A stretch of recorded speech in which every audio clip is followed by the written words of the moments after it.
Welcome to the EarthWorks podcast, where our team will share the jargon of carbon from many of our turf friends from the past 30 years. Hi, everybody. This is Joel Simmons along with my co-host, Mr. Kevin Hicks. Hello. And I think everybody knows who you are, but I'm going to give you a little introduction just in case the 2% of the people listening don't know Kevin Hicks. Kevin is a 25, I'm going to probably screw some of this up, 25-year superintendent, Penn State graduate. Started in Colorado, but spent some time in Desert Forest. Went up to Boise to Hillcrest Country Club, and then spent much of his latter career at Coeur d'Alene and the famous floating green that he took me under one time, and it's about 4 feet high, and Kevin is not 4 feet high, and I'm not 4 feet high. It was quite entertaining. I don't know how you did that for all those years, but Kevin and I just came back together from the Acres USA conference, and we wanted to spend a little bit of time talking about it. And you and I have been to Acres many times. Jerry Brunetti, the co-founder of EarthWorks, was one of the main speakers at Acres forever. I mean, many people called Jerry Jesus because he couldn't get around. And I've told this story a couple of times, but I remember Lisa Kiefer and I were over there once, and we're walking off of the elevator, and we hear this psst, psst. I'm like, what the hell is that?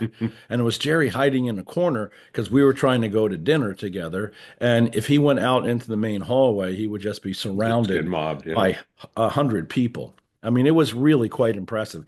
But he would do the day-long seminars. He would do keynotes. And you can find all of those talks that he did at Acres USA. So what Acres USA is, it's the voice of regenerative agriculture. I think it used to be called the voice of eco-ag and the voice of sustainable ag. But now we're using the term regenerative ag, and I want to talk a little bit about that. But what I really want to talk about is how excited, I mean, you said this last night at dinner. Right. I was just all juiced up, and I told you the story. I called our friend Justin Mandan at Pasta Tiempo on my way out of the airport because I needed to arrange a meeting that I was going to have with him the following week. And I probably went on, and I think if you know Justin, you can confirm this with him. I probably went on for 25 minutes about, just blah, blah, blah, blah, blah, blah, blah, about how great Acres was. And he finally said to me, "What is Acres?" And but yeah, and then I apologized profusely for just being like just verbal diarrhea all over him, but it was that exciting to me. Yeah. And you and I both said this, we've been there numbers of times, and listening to this group of people and the level of excitement that they have for soils management is outstanding. And the interesting thing is a lot of those people have switched their farming practices from conventional agriculture to regenerative. And I think that's the source of a lot of their excitement is they've seen both sides of it, and they've seen that, by changing their philosophy, they can reduce inputs almost to zero in a lot of cases. Yeah, one thing that disturbed me is they all were talking about they haven't used fertilizer in years. Right. But think about it. I mean, they don't need to. They've got the prairies never use fertilizer. But so let me explain the difference of what's gone in down the road from Acres. So it used to be eco-ag, sustainable ag. It was kind of the organic farming crowd. And it's interesting because one of the many takeaways I had was that these guys aren't organic. That's not what they're trying to do. So what they're really saying is that they're not so much organic as they are building soils. Right. One of my favorite pictures was the gentleman that showed his farm and 4 years of soil building from about an inch to about 6 inches in 4 or 5 years. And you could see the quality of topsoil that was being built in that short period. And that's, that he was trying to dispel the rumors that it takes hundreds, if not thousands of years to rebuild the soil that's been lost. And in reality, with cover cropping and rotational grazing and things like that, they were able to build that right back up again without waiting that long period of time. So, I mean, and I know most golf course superintendents, I mean, this may not be directly relevant, but it really is. I mean, soils are soils. Yeah. And so what they're doing is they're growing cover crops. So there's always roots being moved into the soil. They're moving a diversity of plant material through the pastures, and they're rotating a diversity of animals through the pastures, and they rotationally graze. So they'll start with a pen. Let's say they're a 40-acre farm. They might have an acre pen that they can shift to another quadrant in the next day or two, and the cows will come into the first pen, and they'll eat and hoof and manure that field, and they'll eat that grass, and then a day or two later they'll be moved to the next quadrant, and then behind them comes chickens or cow or excuse me, pigs or some other combination of animals. The chickens come in and they start to peck that soil where the cows were, and they were able to And they're picking insects up at the same time, so they're cleaning up all reducing the a lot of bugs, that. putting down more manure, Yeah. free fertilizer. And and really what they were talking about, which was so fascinating, was that they're not fertilizing, they're providing soil biology. Right. That there's a very loose analogy that kept popping in my head when I was listening to some of these folks talk, and I'll give Chris Trittabaugh the credit for at least advertising it the first time, but I think a lot of hosts of events do this, but they'll precede the gallery crossings. Yeah.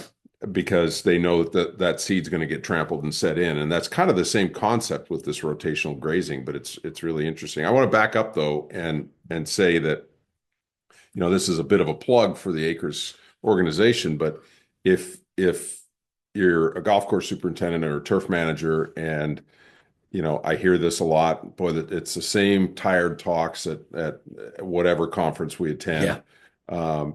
For the money, you won't get as much education as you do at that event, and it's relatively economical as well. So I think bang for the buck. I haven't been to another conference that A, I've left more invigorated, or B, I felt like I got more value out of than the Acres conference. It happens once a year. It's usually in the Midwest because there's a lot of Amish farmers that attend, and they've got limitations and restrictions on how they can get there. So it's typically somewhere in the Midwest, but highly recommend if you get a chance to go. It's well worth the time. I don't know that it is for every golf course superintendent, but the lessons that we learn from that, I think, are applicable. Totally. Building soils, you and I have had this conversation on the golf course. A lot of guys that have worked with us and have built soils, have built humus. And then the guy comes in behind him and says, "Oh my goodness, look at that. There's now, there's like 4 or 5 inches of organic matter." And our industry has been preaching that organic matter is bad. And these guys are going in there and saying, "How do we build organic matter?" Exactly. I mean, and the stories that they told about how they hold water, how they hold nutrients, how they don't have to apply a lot of fertilizer. Right. And in that organic matter is soil biology, which is really, we talk of the three-legged stool, chemistry, physics, biology. The biology piece is probably the most important. And this is what they're really focused on. You mentioned Justin Mandan. I think Josh Clevenger, when he was at Claremont, that's another great example of somebody who got down this road far enough that he saw his inputs drastically reduced. And at the end of the day, it made his life a whole lot easier too. You can manage water much more easily, and fertility is a kind of an afterthought rather than a have to every 2 weeks or whatever. And you and I have been doing this long enough at EarthWorks that we get that call every once in a while from the superintendent says, "Man, I never believed that we could do this." I got a call right before Thanksgiving from my friend Walter Pritchett out in Louisville, golf course superintendent, and he said, "I just wanted to call and say thank you. My life is so much easier since I've started to understand how to manage my soils a little bit better." And we see that. I mean, I've been doing this 30 plus years, so I've been seeing that, all the time. It's small, but that's, I think this younger generation is starting to see that a little bit faster than you and I, the old guys. But it's fascinating if we can start to really focus on biology. And I think, we're going to start talking a little bit more about that. Obviously EarthWorks is providing a fertilizer, but look at things like 5-4-5. It's not much in the way of fertilizer, but it is a lot in the way of biological food stuff to build up that biological thing.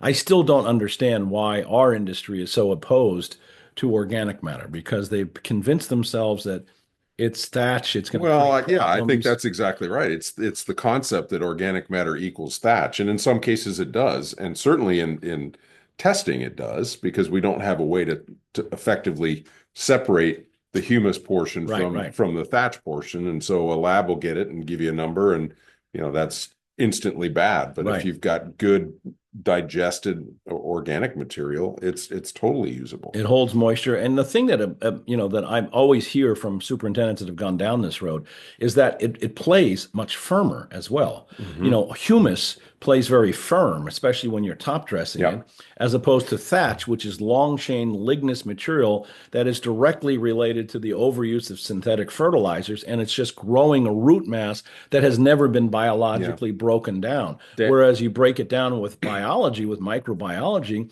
it's this beautiful humus that stays firm. Dan Dinelli's got some great Yes. videos. I think he only posts them on LinkedIn for some reason, but you may be able to find them on YouTube. But he's got great videos of that firmness concept, and he's a Yeah. big believer in building humus for sure. And yeah, again, the reduction. I mean, here we are as fertilizer salesmen. So if any of our distributors are listening, don't pay much attention to this. But we do believe in reducing inputs, and we've seen that. I mean, my whole career has always been about reducing inputs. Maybe by accident. I mean, I don't know that I started a business selling fertilizer with the intent that I'm going to sell you less. But by God, that's what we're doing. I mean, we're selling you less because we're building biology. But even the efficacy of the inputs that you do utilize, I had this conversation last week with one of our sales reps that, I when I was at Hillcrest, it was a great case study for me to look at, um, basically taking it from almost 40 years of ammonium sulfate only, Yeah, and with diminishing returns on that input. um, you've talked for years about balancing the chemistry and feeding the soil, and so careful. well, yeah, I Travis will know, be ugly on I know, this one.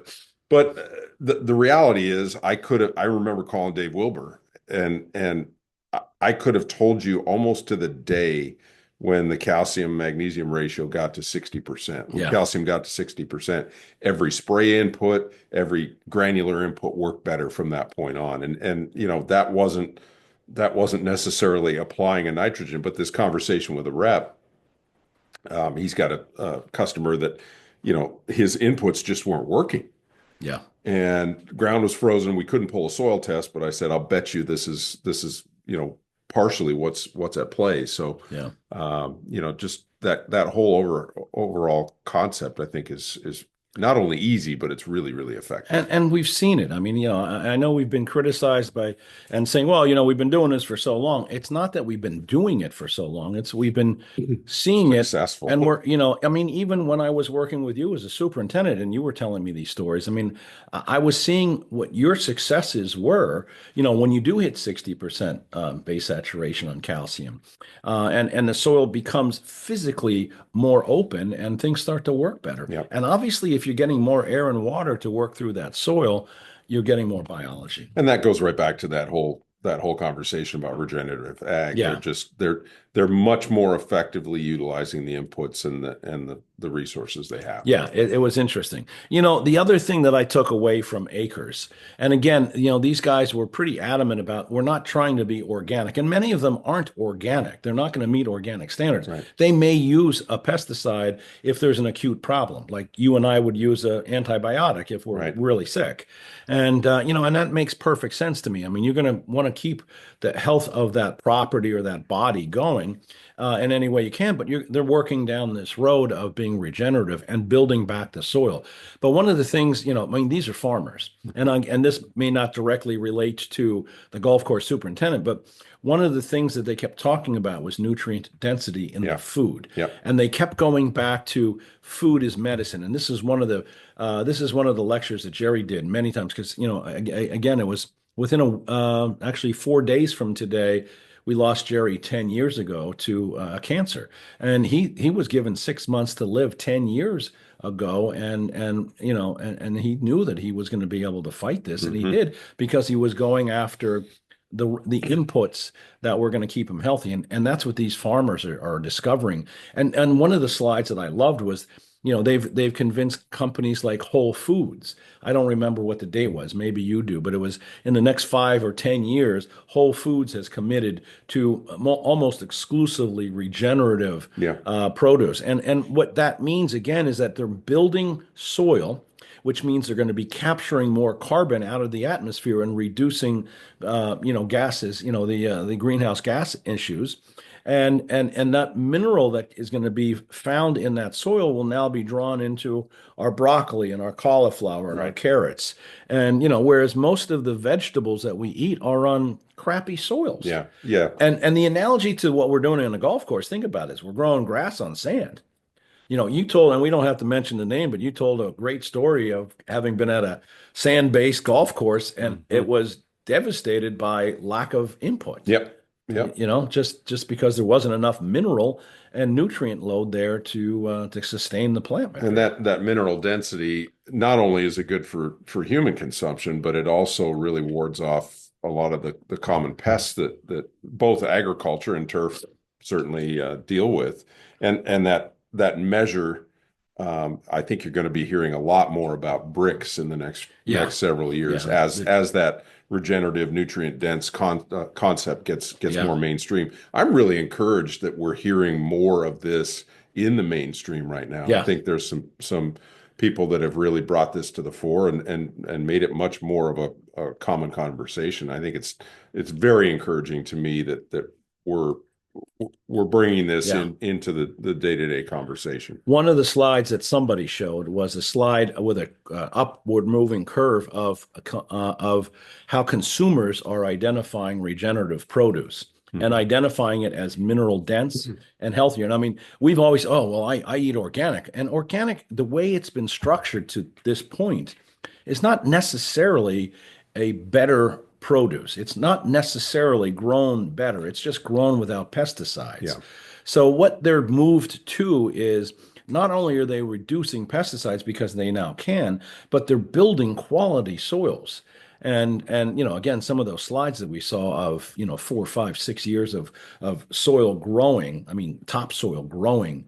One of the things that anybody could do to really get an understanding as to what this is go pull down the movie Kiss the Ground. And there's a second movie called Common Ground. Both, I think, certainly Kiss the Ground was narrated by Woody Harrelson. And Ray Archuleta was one of the narrators. And Ray was a guy that Jerry worked with very closely. I got to meet a couple times. Excuse me.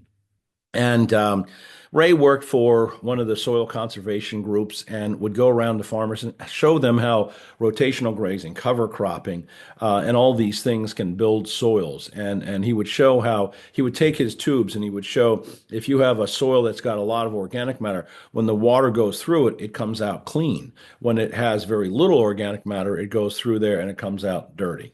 Well, Joel, I happen to be a member of I've heard that. of our county soil conservation district board, and we work with the NRCS, who has that display on any of the trade shows or anything, and it's amazing to see kids and adults who've never stepped foot on a farm, look at that example of cover crop versus nothing, and in my area of the country, there's a whole agricultural belt called the Palouse, and it's a beautiful part of the country. I mean, big rolling hills, but in the springtime or even in the wintertime, if we don't have snow, you'll see all that topsoil running off because they're big steep hills, and so cover cropping has become a much more widely accepted conversation. A lot of this conversation started with cover cropping. And, you and I both say this, and I love the story when you joined that board and somebody came up to you and said, "Oh, you're a golf course guy. That's blah, blah, blah." And your response was? We're I can't remember, but we are a cover crop. Absolutely. We're a cover crop. I mean, golf courses are constantly cover cropping. Now, we can do better if we, help, grow that soil and build the soil and get biology working. And this is the one area in our world that we just don't have good information. It's not linear reductionist. And that was an eye opener for me again, as it is so many times, is that, the general public associate golf with heavy pesticide use, heavy chemical use, and it's just not it's just not reality. And so I was able to win that particular board member over pretty quickly, just kind of sitting down and talking to her about what golf does and the value it brings to the community. And one of the slides that a number of people put out there was how we've lost 50% of our topsoil Yeah. over the years. I mean, this is Alarming. This is where the Dust Bowl came from back in the day, and it's just been horrible. But going back to the movie Kiss the Ground, it features a gentleman by the name of Gabe Brown. Gabe Brown is a family farmer. He had a ranch up in the northern tier somewhere, had been in the family for a number of years. It was actually his wife's family. Gabe is a class act, and he's now the rock star of regenerative ag. Yep. But he was conventional, he would he would do all the conventional things, and then a couple of years in a row he got nailed by softball size hailstorms, and showed pictures of the softball size hail, and lost his farm. And so what happened was he went into debt. He was $1.5 million in debt as a farmer. He and his wife would get jobs at Walmart, or she was a bank teller, and you're not going to make up $1.5 million debt. So I think that's when he got to know Ray, and I know Jerry was involved in this conversation, and he started turning his farm into regenerative agriculture. And this isn't a semi-arid part of the country. And he stands in the movie. You can see this in the movie, and you should really see this. He stands on the line of his property with his neighbor, a conventional farmer, and his property is green, lush, and the plant material is a foot tall. His neighbor looks like a desert, and these regenerative farmers would get accused of stealing water, which of course they weren't, but they were holding moisture in the soil because they were building humus. I use that, and it may.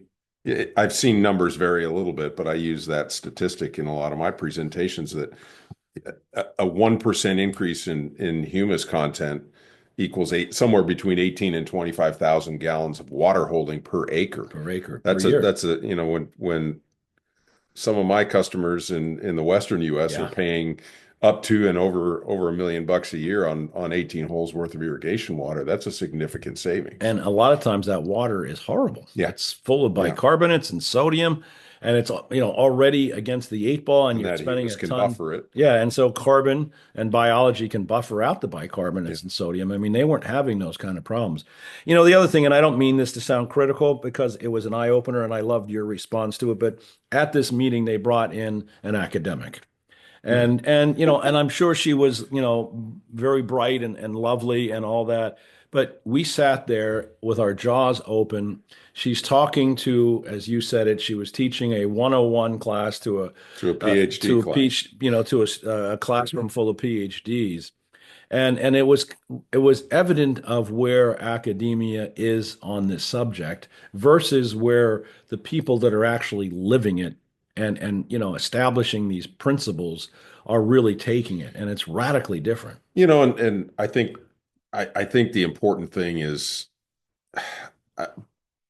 in my gut, I think part of the reason academia is behind on this is that it's very difficult for traditional research to isolate what these practitioners are doing. Yeah. They can't.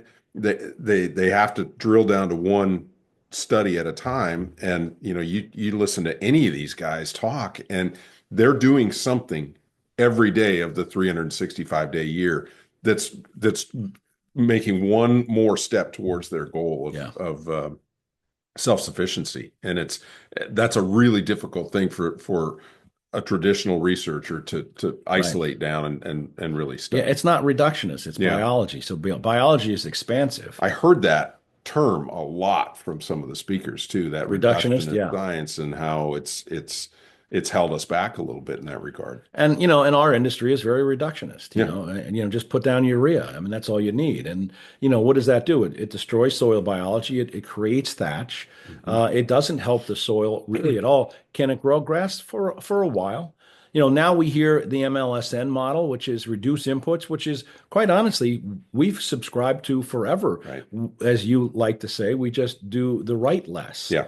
So, what we're really going to be focusing on when you and I came out of that, we were both like on a cloud, jumped up and down, like, wow, this is like, yeah, we're selling fertilizers, but we're really selling food for microbiology. Everything that we do, obviously in the turf industry, we've got a transition. So yeah, we have a 1025, we have a 1605, we have some nitrogen products, but they're all heavily based in these foodstuffs that are designed to feed microorganisms. And I think you and I came out of that meeting thinking, yeah, we've got to take this to even a different level of soil biology. Yeah, and you use that term base, and I think that's something I'm going to really focus on this year is just trying to.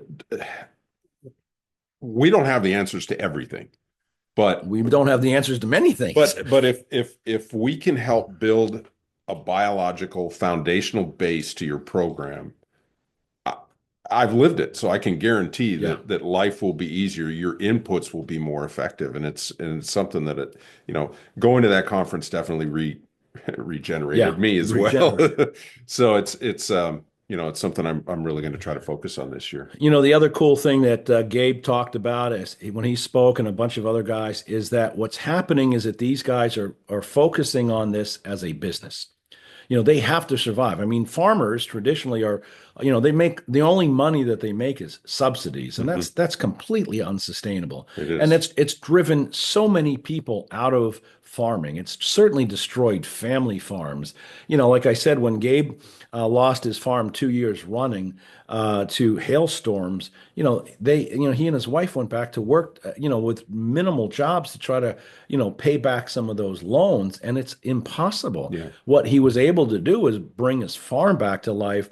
And now he's talking about being completely debt-free, not taking subsidies. And the best thing that they said consistently was that they were seeing young people coming back into these family farms, which, I mean, think of the lifestyle. That's the whole goal. I right? mean, my God, I mean, you gotta, we're losing farms left and right. And Jerry used to say this all the time. He goes, at the end of the day, we can do all this stuff on a golf course or wherever, but everybody has to eat. And and my favorite T-shirt that we saw at the Acres conference was the guy that said, you can pay the farmer or you can pay the doctor later. And that's exactly what resonated through that entire conference hall was, if we can build better soils and grow better produce and eat better mineral dense produce, we will be healthy. And we can take that analogy to golf. I mean, if we can grow better soils and get more mineral into that soil, more biology, the grass is going to be healthy and we won't need the reliance on lots of chemicals. I'm not to say we're not going to always have some level. Of course, golf courses aren't real environments, but we can certainly reduce it. And you and I have certainly seen that. Yeah. And no question, we can reduce the inputs of water. Yeah. Which is probably going to be the biggest threat to, the 30-year-old generation of golf course superintendents. No doubt. I mean, we're sitting here in the East Coast right now. We're not paying, nearly the cost of water that, you are out west. But, when you see the guys that are paying over $1 million, I have budgets that aren't $1 million on the East Coast. The whole budget. And, Yeah. you guys are paying $1 million just for water. So, and this can be managed and it can be addressed, but, hopefully everybody can kind of hear our enthusiasm as to what this is all about and, and kind of get down this road. But how do we parlay this into, what we're doing on the golf course? You and I have had conversations, and I don't think at the outset we saw eye to eye on this, but to me, the low-hanging fruit for trying to apply some of this knowledge is the acreage. Yeah. Greens you talk about artificial environments. Greens are the most artificial environment. Yeah. They can benefit the most from some of the things that we talk about with EarthWorks products. But I think for me, looking at fairways and rough and trying to check those off, if you will, sports fields and sports fields, lawn care. Yeah. These areas are. But when you're talking water consumption, the 3 acres of greens versus the 100 acres of fairways and rough, I mean, that's where the savings can really be captured. And it doesn't take a ton of time or money to really make a change. Yeah, and it can happen very quickly. I mean, Yeah. I've told this story many times on the podcast. I was kind of afraid to move into Florida because it was so sandy, Hmm. and I was fearful that it would take so long for a carbon-based fertilizer program to kick in, and it was exactly the opposite. Yeah. I mean, we found it very quickly generating some stuff. Somebody told me, actually, one of my business partners said, well, this phrase carbon-based fertility, it's getting old. And think about it. Look who, everybody in our industry is starting to use the word carbon. You see the Andersons got carbon, Right. and it's like, wow, 20 years ago, they would criticize us left and right about all this stuff. And now they're following it. And it's become almost moot, this whole concept of carbon. But what it's really about is the carbon is the foodstuff for the microbes. So really what it is you got biology. So where do you start? Well, that's a good question. You feed the soil. And another thing I wanted to point out is that, you and I walked around the trade show, and there's some pretty innovative companies Hmm. there. A lot of biological input companies that we talked to, but we also ran into the folks at Soil Biome. Yep. And, one of the things that I've always said is it's very difficult to quantify, which is why I think academia struggles with this because it is very hard to quantify. Yeah. You can't look at your soil and say, oh, I've got good biology, or I got okay biology, or I got bad biology.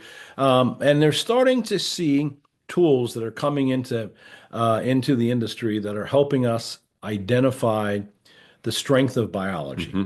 And, we've known this, we've seen this, but the soil biome people have a handheld tool that allows them. Soil microbiome. Excuse me. Soil microbiome. The soil biome people are doing DNA testing, which is interesting. There was the Soil Vita test, which was a respiratory Right. test where you'd put a little cup of soil into some solution, and then you could measure how much respiration was coming out of that and capture that. And that would give you an indication as to the biology. Some of these things are tough to do commercially.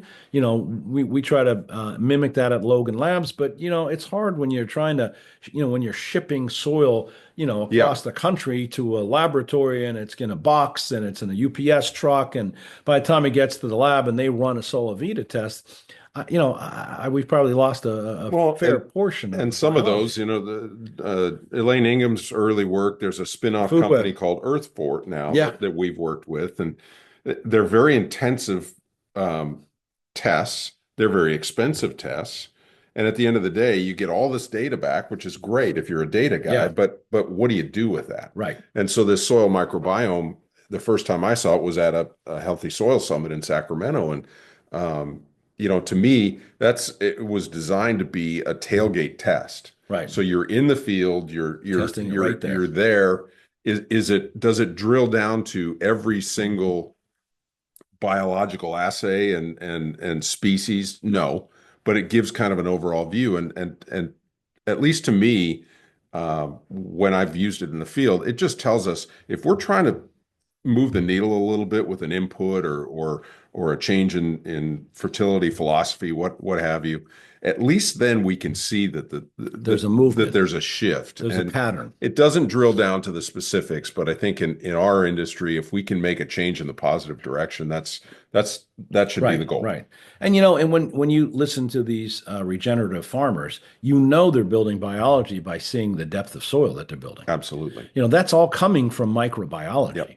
Yep. Same thing with when we see guys that are building humus, and it's, you're starting to see the humus moving inches down into their greens complex, and a lot of guys get scared by that. Like I said many times, we've had clients that we've worked very closely with that built humus, and then the guy came in behind him and said, "Oh, bad, organic bad," and literally gradened it all out. Yeah. And this is material that cost them a lot of money and an investment And time. to build and time, and it was providing them buffers from sodium and bicarbonates and holding moisture and allowing more mineral to go into the plant, making the plant stronger, to fight it. And that's what we've been, trying to do. It's not that we're trying to sell organic fertilizers. We're trying to build mineral density and biology in the soil. And that's certainly what Jerry taught me 30 some years ago. That's what I've been preaching all my career. And,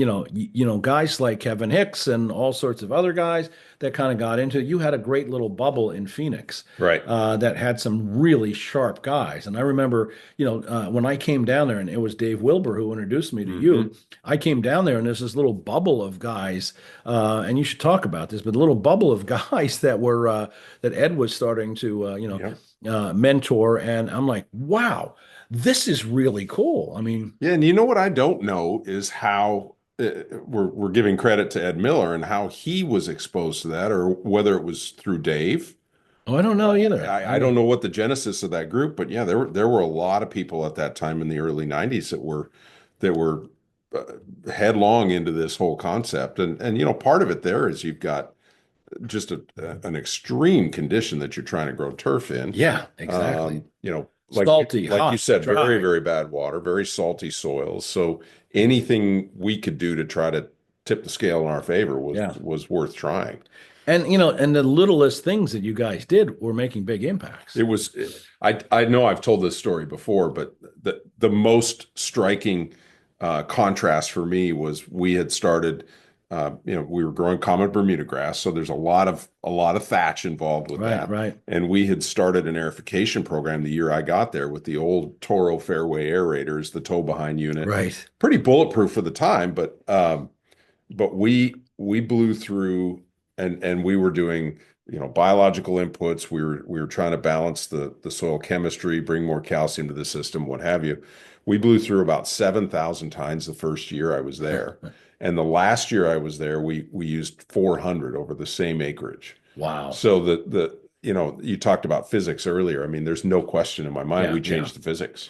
Yeah, I mean, that's where, our support mechanisms, the Travises of the world, that are so anti-base saturation. This isn't about trying to get calcium into the plant. It's trying to flocculate the soil. And it's certainly not about the sand-based systems. No, That's absolutely not not. something we're ever going to get to with regard to base And saturation. you heard me say this a number of times, but you heard it at a talk in Utah.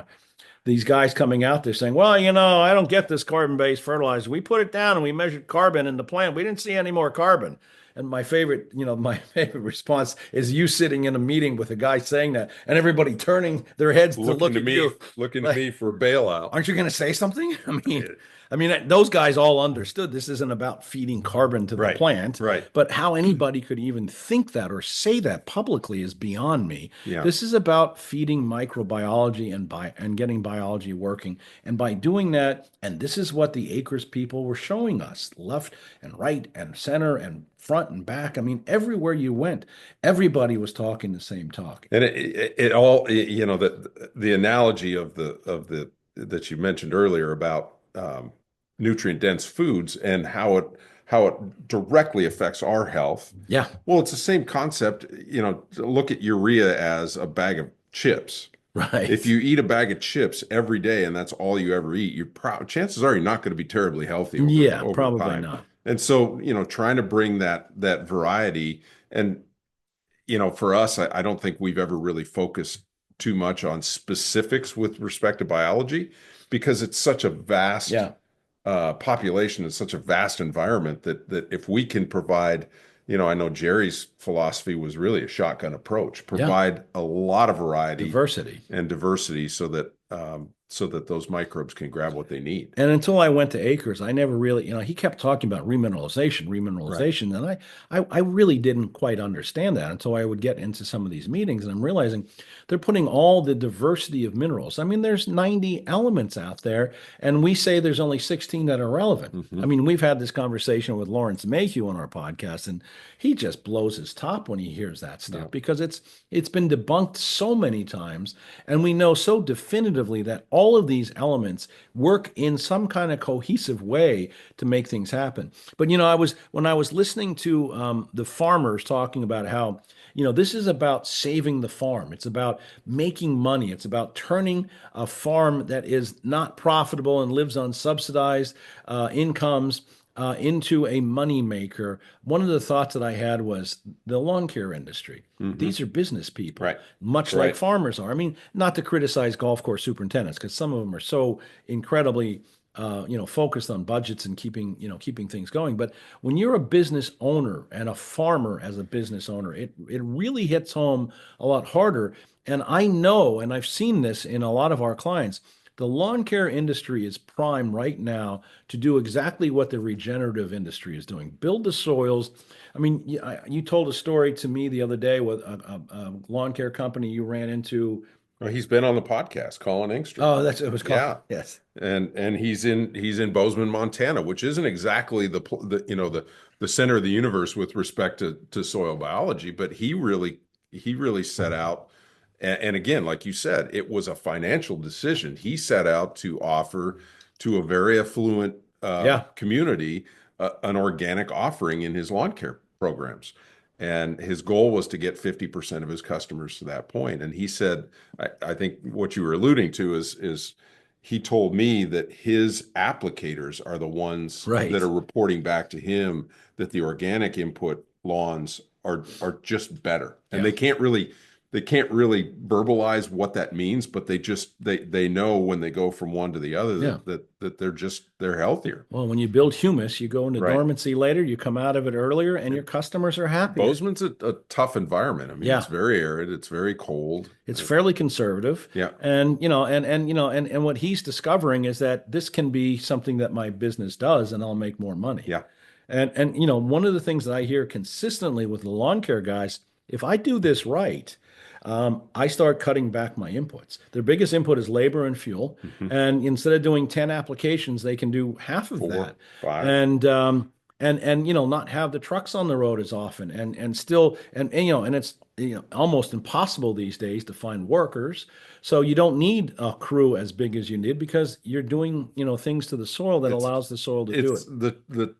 The challenge right now is it's a very big paradigm shift for that industry. Yeah. They've done essentially the same program for the better Forever. part of my life. The 1960s. the Yeah. Kevlar. So, to shift and spit yourself out of that Right. system is a difficult risk in a lot of operators' minds. But the few that I've been involved with that have made the jump, Right.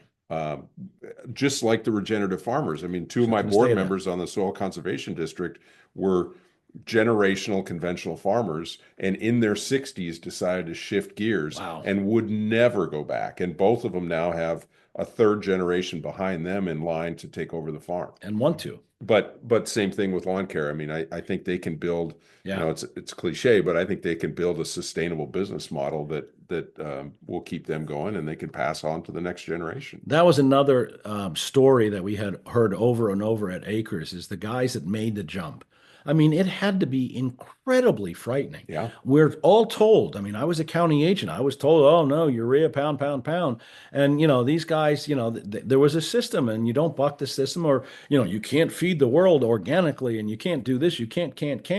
And, so to make that jump that first, second, and third year, but most of the stories that we were hearing is, the first year was a little rough Yeah. because they were transitioning. The second year, a little bit better. By that third year, things were kicking in and they were starting to make money in their fourth year. So Jack Higgins, our East Coast partner here, everybody knows Jack. What was Will's name? The interview that he shared with us on Joe Rogan's podcast. He was, I don't remember his last name, but he's a farmer from Georgia. And really, really interesting interview. But Rogan asked him about that feed the world thing, and the thought is we can't feed the world with organic inputs or regenerative ag, but he said, I'm not trying to feed the world, I'm trying to feed my community. Yeah.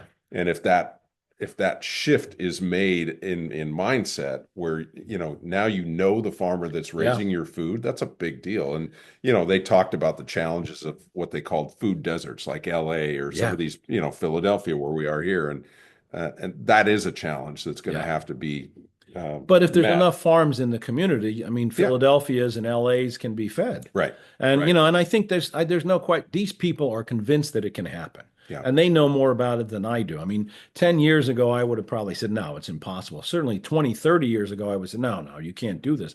But now having lived this and lived among these folks that are doing it, there's no question it's doable. Our CFO, Ted LeBeau, he's committed to staying in this business until we get 20% of people in regenerative farming.